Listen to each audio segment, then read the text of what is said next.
اس بزم کی آخری مقررہ عائشہ دادا حیات مدعو ہیں، جو کہ فضیلت کی طالبہ ہیں، جن کی تقریر کا عنوان سلف صالحین اور فکر آخرت۔ وہ آئیں اپنے موضوع کی وضاحت کریں۔ السلام علیکم ورحمۃ اللہ وبرکاتہ۔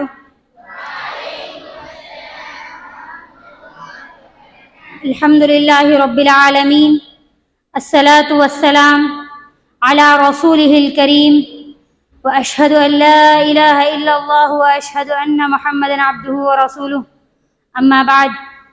محترم ذی وقار صدر مجلس، حکم صاحبان، مشفق معلمین و معلمات اور میری پیاری بہنوں، آج اس پررونق محفل میں میرا موضوع سخن سلف صالحین اور فکر آخرت۔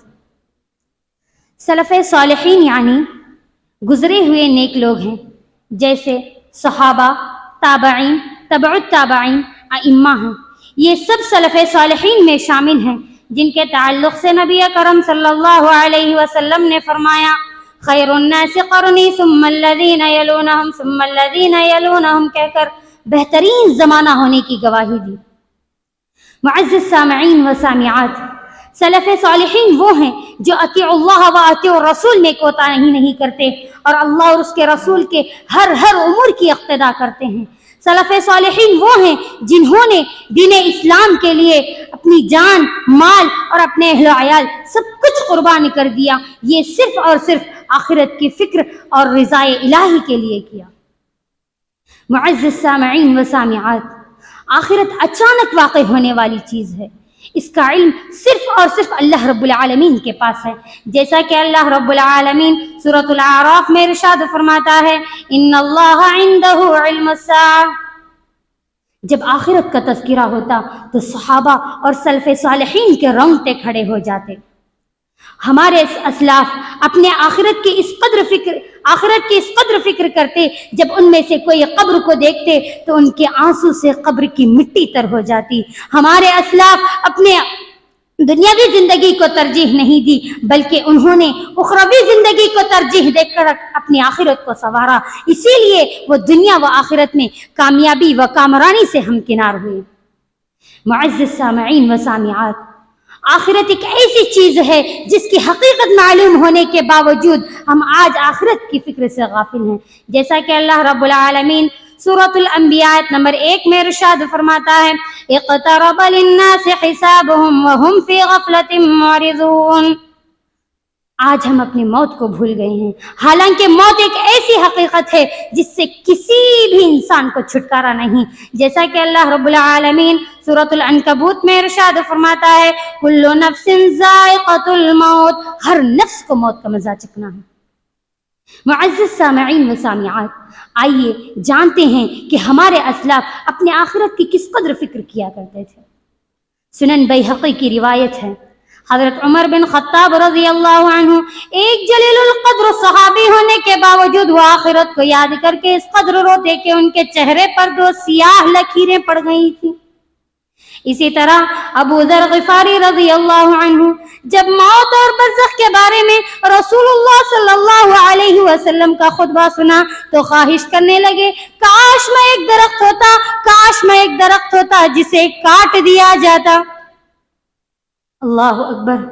معزز سامعین و سامعات، ہمارے صحابہ اکرام اتنے نیک ہونے کے باوجود اللہ نے انہیں دنیا میں ہی جنتی ہونے کی خوشخبری سنا دی، اس کے باوجود وہ اپنے آخرت کی کس قدر فکر کیا کرتے تھے۔ اور جب وہ سجدہ ریز ہوتے تو ان کے آنسو سے وہ آخرت کو یاد کر کے گڑ گڑاتے ہوئے ہوتے۔ آج ہم گناہوں میں لت پت ہونے کے باوجود ہم آخرت کی فکر نہیں کرتے اور نہ ہی اس کی تیاری کے لیے کوشاں ہیں۔ معزز سامعین و سامعات، امام ابو حنیفہ رحمہ اللہ ایک مرتبہ عشاء کی نماز میں سورۃ الزلزال کی تلاوت کی۔ لوگ نماز پڑھ کر چلے گئے، امام صاحب صبح تک غمزدہ بیٹھے رہے اور بار بار یہ کلمات ادا کر رہے، اے وہ ذات پاک جو ذرا برابر نیکی اور ذرا برابر برائی کا بدلہ دے گی، اپنے غلام نعمان کو آگ سے بچا لینا، اپنے غلام نعمان کو آگ سے بچا لینا۔ معزز سامعین و سامعات، یہ تھی ہمارے سلف صالحین کی فکر آخرت اور جنت کو حاصل کرنے کی تڑپ. سبحان اللہ. اسی طرح عروہ بن زبیر رضی اللہ عنہ اپنے باپ زبیر سے روایت کرتے ہیں، جب میں صبح گھر سے نکلتا تو پہلے حضرت عائشہ رضی اللہ عنہا کے گھر سلام عرض کرتا. ایک روز حسب معمول میں حضرت عائشہ رضی اللہ عنہا کے گھر سلام عرض کیا. حضرت عائشہ رضی اللہ عنہ نماز میں کھڑی اس آیت کی تلاوت کر رہی جیسا کہ اللہ رب العالمین سورۃ الطور میں ارشاد فرماتا ہے فمن اللہ علینا ووقانا عذاب السموم. اس آیت کی تلاوت کر رہی، بار بار پڑھتی جا رہی اور روتی جا رہی تھی. میں انتظار کے لیے کھڑا ہو گیا یہاں تک کہ میرا جی بھر گیا. جب میں کسی کام سے بازار چلا گیا، واپس جب پلٹا تو حضرت عائشہ رضی اللہ عنہ ابھی تک نماز میں کھڑی اسی آیت کی تلاوت کر رہی، بار بار پڑھتی جا رہی، روتی جا رہی تھی.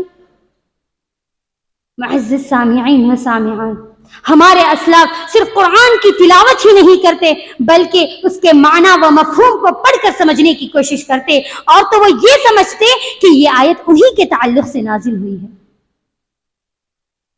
اسی طرح سنن ابن ماجہ کی روایت میں ہے، ایک جنازے کے موقع پر رسول اللہ صلی اللہ علیہ وسلم کسی قبر کے سرائے تشریف فرمائے اور اللہ کے رسول صلی اللہ علیہ وسلم قبر کی ہولناکی کو یاد کر کے اس قدر رو رہے کہ ان کے آنسو سے قبر کی مٹی تر ہو گئی. اور آپ صلی اللہ علیہ وسلم نے فرمایا اے بھائیو اس کے لیے کچھ تیاری کر لو. اللہ اکبر. اللہ کے آخری نبی امام الانبیاء سید المرسلین جناب محمد رسول اللہ صلی اللہ علیہ وسلم جن کے اگلے اور پچھلے گناہ معاف ہو چکے، جب وہ قبر کو دیکھتے تو کس قدر رویا کرتے. آج ہم کتنی قبروں کو دیکھتے ہیں پھر بھی ہم آج موت کی یاد سے غافل ہیں. اسی لیے ہم پر ضروری ہے کہ ہم زیادہ سے زیادہ آخرت کی فکر کریں. دنیا میں زندگی گزارنے کے لیے ہمارے پاس بہت ساری تیاریاں ہیں. کل قیامت کے دن کی کیا تیاری ہے، عذاب قبر سے بچنے کی کیا تیاری ہے، حوض کوثر حاصل کرنے اور پل صراط سے گزرنے کی کیا تیاری ہے. آج ہم دنیا میں ہی مست ہیں، حالانکہ دنیا چند دن کی زندگی ہے، آخرت تو ہمیشہ ہمیش کی زندگی ہے. ہر شخص دنیا کے پیچھے بھاگ رہا ہے، گاڑی، کاروبار کی فکر کر رہا ہے، مگر آخرت کی فکر سے غافل ہے. آخر وہ آخرت کی فکر سے کب تک غافل رہے گا؟ اسی لیے ہم تمام کو چاہیے کہ ہم موت کو اور آخرت کی فکر زیادہ کریں، کیونکہ سنن ابن ماجہ کی روایت میں ہے اللہ کے رسول صلی اللہ علیہ وسلم نے فرمایا اکثروا ذکر حازم اللذات یعنی الموت، لذتوں کو کاٹنے والی موت کو کثرت سے یاد کرو. خلاصہ کلام یہی ہے کہ ہر مسلمان کو چاہیے کہ وہ دنیا میں رہتے ہوئے آخرت کی تیاری کریں، کیونکہ آخرت کی کامیابی ہی اصل کامیابی ہے. اور اللہ رب العالمین سے یہ دعا کریں ربنا آتنا فی الدنیا حسنہ وفی الآخرۃ حسنہ وقنا عذاب النار. آخر میں الہ العالمین سے دعا گو ہوں کہ بارہ تعالی ہم تمام کو دنیا میں رہتے ہوئے ہی آخرت کی کچھ تیاری کرنے کی توفیق عطا فرما. آمین. تقبل یا رب العالمین. السلام علیکم ورحمۃ اللہ وبرکاتہ.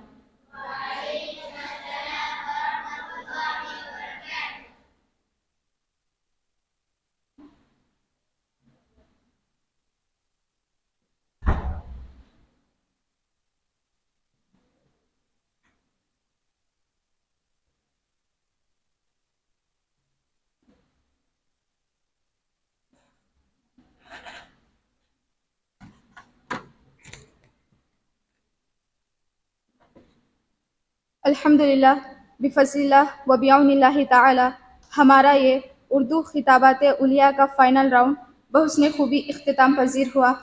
لہٰذا اب میں بڑے ہی ادب و احترام کے ساتھ اس مجلس کے صدر صاحب فضیلت الشیخ ابو اذہان یوسف نصیر جامعی و مدنی حفظہ اللہ سے التماس کرتی ہوں کہ آپ ہمیں اپنے پند و نصائح سے نوازیں.